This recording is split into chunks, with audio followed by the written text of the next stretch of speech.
Hey, welcome back. It's week 4 of Reading with Miss Tomlinson. Last week we did A Little One and Only Ivan. This week we're going to pick up where we left off with Lifeboat 12, the 5th grade book. This one right here. The last time we spoke or read together about Lifeboat, we had decided that we were going to work on visualization today. So making the pictures in our brain as we're actually reading together. So I skipped ahead. I'm actually going to start reading today on page 125. And I did that because on page 125 is when they actually are in the lifeboat together. So if you're not as far as I am, I'm going to give you a little background. Maybe it will entice you to go read. The boys got on a ship, a big ship, and they were being sent to Canada for safety. And the big ship got torpedoed. And luckily, they had had lots of drills and they knew what to do and they got into their lifeboats. And Ken's lifeboat, Ken actually went back to save someone. And when he got to where his lifeboat was supposed to be, his lifeboat was already gone. So he ended up getting in a different lifeboat. So that's where we are right now. It's their first moment on the lifeboat. So if you want to follow along with me on page 125, we can read together. Wednesday, 18 of September. Awakening. Winds rising, white caps, cold spray, storm gray. Morning's light reveals a shocking scene. It's just us and the marina's 16 men for as far as the eye can see. Stone cold seas stretch out north, south, east, and west with nothing between us and the ends of the earth. Where are the other lifeboats? How did we get separated?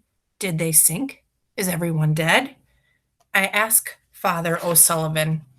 I don't know, son, he says. Maybe we just drifted faster because our boat wasn't full of water. All we know is this: we and the marina's lifeboat are all alone on a vast and empty sea. A decision. We've decided to set sail for Ireland, I hear Payne tell Cooper. We should make land in a week. Would we go too? Officer Cooper looks at us, at our overloaded boat. No, safer to wait where the Baroness went down. Then the rescue ship can find us. God be with you, calls Father Sullivan. And with you, shouts Payne. I watch the other lifeboat go, then turn to my friends. We look each other in the eyes, but no one speaks. We look down, all wondering the same thing. Which captain made the right choice? Change places. Captain's orders: all British men back to the stern, all other crewmen amidships, all passengers forward to the bow. Ram Jam Buxu translates the orders for his men. Officer Cooper nods to him in gratitude. Slowly, carefully, one by one, we rearrange ourselves so as not to tip or flip or flood the boat. Shelter. There is none. Hang on, says Steward Purvis, pulling out the canvas tarp. We can use this. He and Signalman Mayhew fasten it across the bow. Now, 2 adults or 3 of you boys can fit underneath and take turns napping out of the wind. Derek pops inside and sticks his head out. The businessman, Mr. Nagorowski, starts to laugh. He looks like a duck coming out of its hole.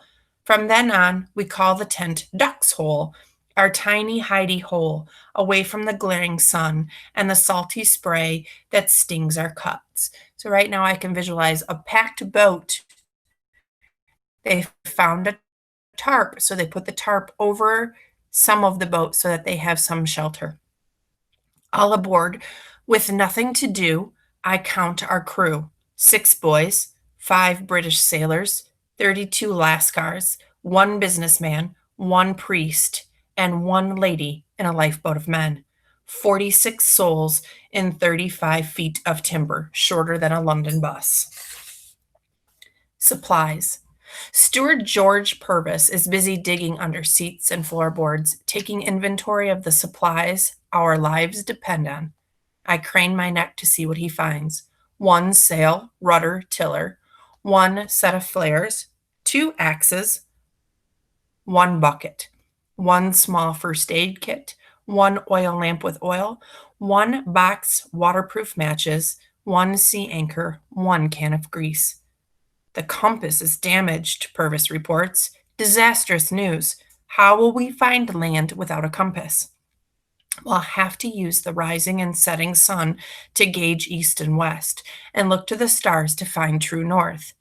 I think of my books about adventure at sea, and only then do I realize what else we're missing: a radio, a sextant, charts, flags, fishing gear. No way to find our food. No way to find more food. Provisions. We'll make do with what we've got. Purvis digs down into the metal lockers and reports what he finds: ship's biscuits, tins of sardines, salmon, corned beef, pineapple, peaches, condensed milk.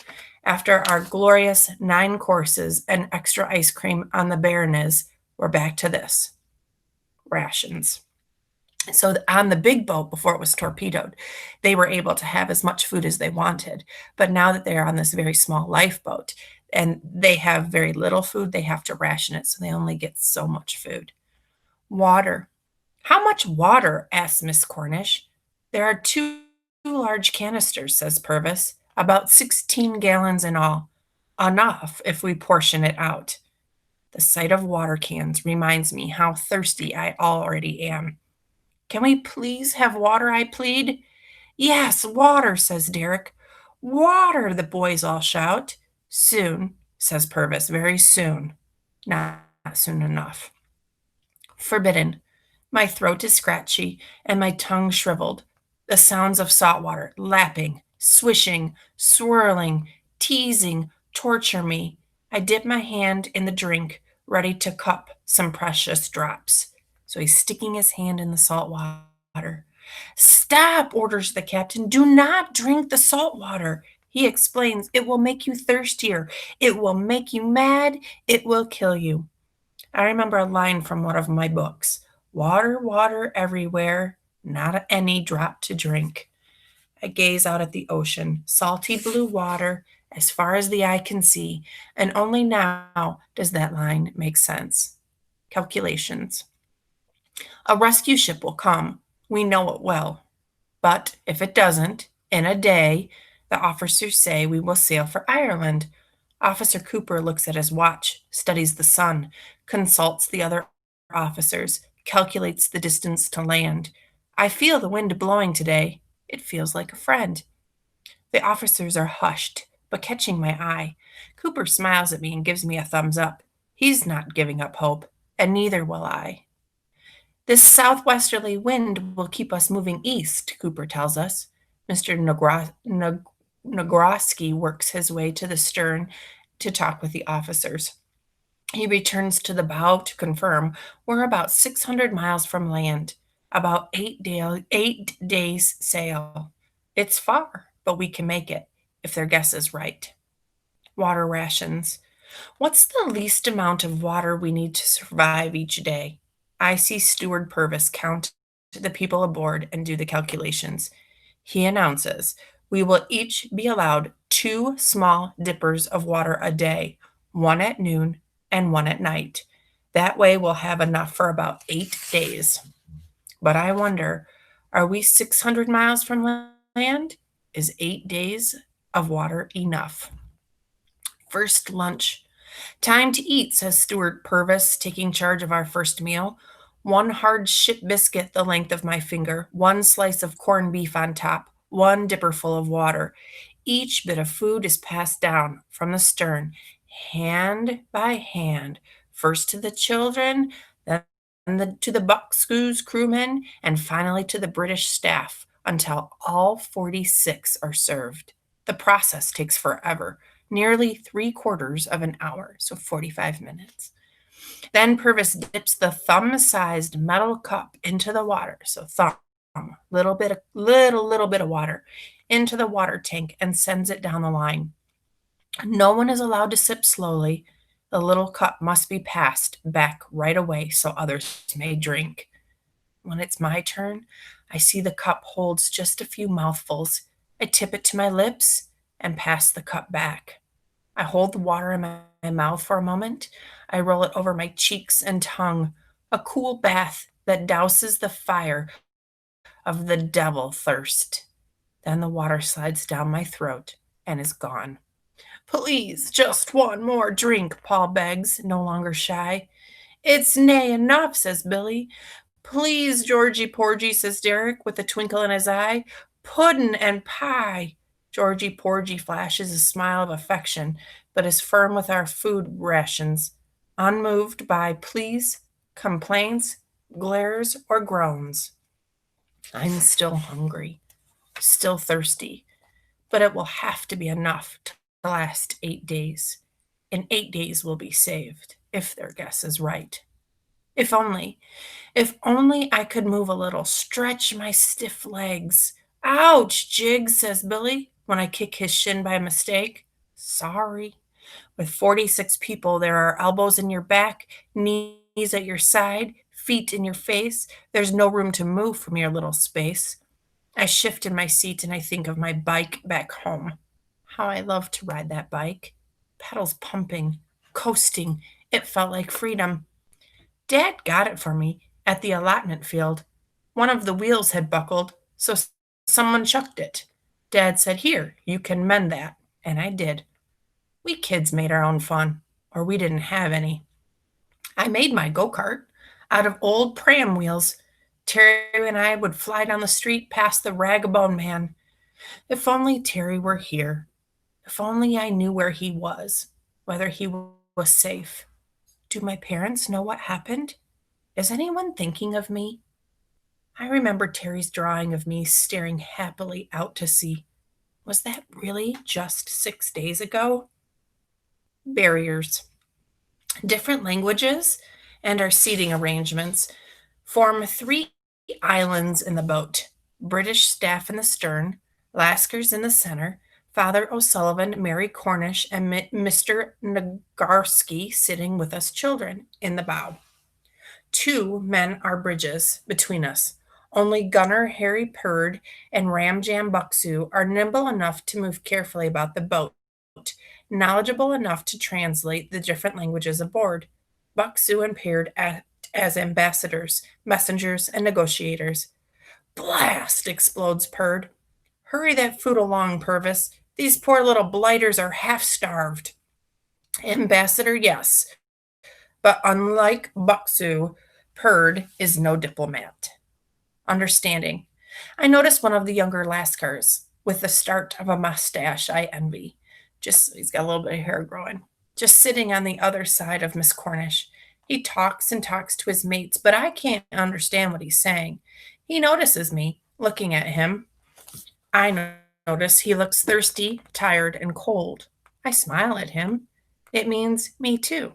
He smiles back. We can't talk to each other, but we both understand. Already heroes. Up in the bow, we tell stories to pass the time. I was trapped in my cabin after the torpedo hit, says Father O'Sullivan. Derek and Billy punched me out. You boys are already heroes. But Derek and Billy hardly smile. They talk about their little brothers. Did anyone see Peter? Asked Billy. Or Alan? Asked Derek. They were in the infirmary when the torpedo hit. We don't know what happened to them. I'm sure they're all right, says Father. The nurses probably got them into another lifeboat, I say. We promised our parents we would look after 'em, says Billy, swiping his eye with the back of his hand. Everyone says Derek and Billy are heroes for saving Father O'Sullivan, but they didn't think so. Heroes don't lose their little brothers. Bail, matey, bail. No matter what we do, we're sitting in water most of the time. Bail with your hands like this, I say. So they're going to cup their hands, throw the water overboard. Oh, it's so cold, says Derek, clamping his hands under his arms. May we have the bucket, I ask? Chaps, everyone lean to this side. The grown-ups join in. We tilt the boat a little bit and pool the water into the bucket and toss it overboard. There, it's working. We've almost got it. Then a big wave slops over the side. Whoosh. And drenched to the bone, we have to start again. Our poor feet. The salt water eats at our feet. Derek, Billy, and I are lucky to have shoes. Paul's in sandals. Fred and Howard are barefoot. My feet are cramped with cold, but theirs turn white, then red, then blue. They shrivel as they do, with too much time in the bath. Look at these boys, yells Gunner Paired, looking his way down the boat. Poor little rotters, shouting and cursing about women who don't know about children and men who pray too much. Perd wraps a blanket around Paul's, Fred's, and Howard's feet. They gaze up at him, astonished. Perd is bad mannered and bossy, but he gets the job done. Passing the time. Did you want to go? Paul asks. I jolly well did, said Howard, a proper London lad. My parents warned me about torpedoes, but I wanted to see a ship and meet real Navy men. Huh? No one warned me about torpedoes. I was over the moon to go, says Fred. I couldn't wait to ship out, but my mom kept hanging on to me. It was like trying to get away from an octopus. Even my dad had a few tears in his eyes, but I couldn't wait. No octopus hugs for me. My mom said we had to go because we were part Jewish, says Derek. One of my great grandmothers ran off with a Jewish sailor, I think. The Germans hate anyone with a Jewish connection, you know. Don't know why. Mom cried when we said goodbye. No tears from me. My parents made me go, I say. My stepmom finally figured out a way to get rid of me. The boys look up, startled, searching for something to say. I changed the subject. What about you, Paul? Did you want to go? I begged my parents to go to Canada, he said, to get away from the bullies at school. I got the application myself and had my sister talk my mother into it. My brother was going to go too, but he chickened out. I say, why stop in Canada? Why not sail the world? You want to live on a ship, I ask. I don't think so, says Fred. Remember when we were seasick on the ship? Remember when the torpedo hit Paul? I had to wake you up. He sleeps through anything. Paul looks down and studies the cut on his foot. A tender touch. I look up at the sky and wonder if my mom, who died, is there in heaven watching over us. My hands and legs start to tingle with pain, numb from cramped quarters and the cold. Oh, it prickles and burns. Ken, dear, let me rub your hands and feet, says Miss Cornish with a kind smile. It will help to get your circulation going. I stiffen and blush with awkwardness at her touch. This lady I barely know, but she's so gentle, and her hands so warm. I soon feel better. She moves on to the next boy. Her eyes look tired, but she keeps working to make sure we're all okay. Mrs. Cornish doesn't have any children, but she would make a good mother. So we are on page 148. We're going to stop right there. I'm hoping that you continue to read. So they're on the boat. They're stuck on the boat, the lifeboat, and they think that they will reach land in about 8 days. And they have 8 days of food and 8 days of water. So thinking about visualization and the picture in my head, I can't really draw. So I didn't draw a picture of the boat, but I wanted to make a picture of the space. So we have this boat. Here's my little boat. You can't even really see it. We have a little boat. And in this boat, there are 46 people in a 30-foot boat. So that's like the size of maybe they compared it to a London bus, not even the size of a London bus. So I can only imagine that a London bus is about the same size as one of our buses. So there's 46 people on this bus or on this boat. They cannot drink the salt water because if they do drink the salt water, it will make them more thirsty. They have 2 canisters of water. Remember, he said it was 16 gallons. They have sardines, salmon, corned beef, pineapple, peaches, condensed milk. So little cans of food that they all need to share. And then they have 1 sail, 1 set of flares, 2 axes, 1 bucket, 1 first aid kit, 1 oil lamp, 1 box of waterproof matches, 1 sea anchor, and 1 can of grease. So all of that, even though it doesn't seem like a lot of food and a lot of water, they have those supplies and they have 46 people in this very small space. So I hope you really continue reading. Today's part wasn't super exciting. If you've already read, then you know the part where the actual ship was torpedoed is very, very exciting. And as the boys continue their struggles on the lifeboat, I think you'll really, really want to continue reading. I can't thank you enough for joining me. It's been a pleasure. If you have any questions or you just want to talk about this book, The Lifeboat, please reach out to me. Feel free to email me. My email is tomlinsonja@kalamazoopublicschools.com. Thanks so much. Have a wonderful day.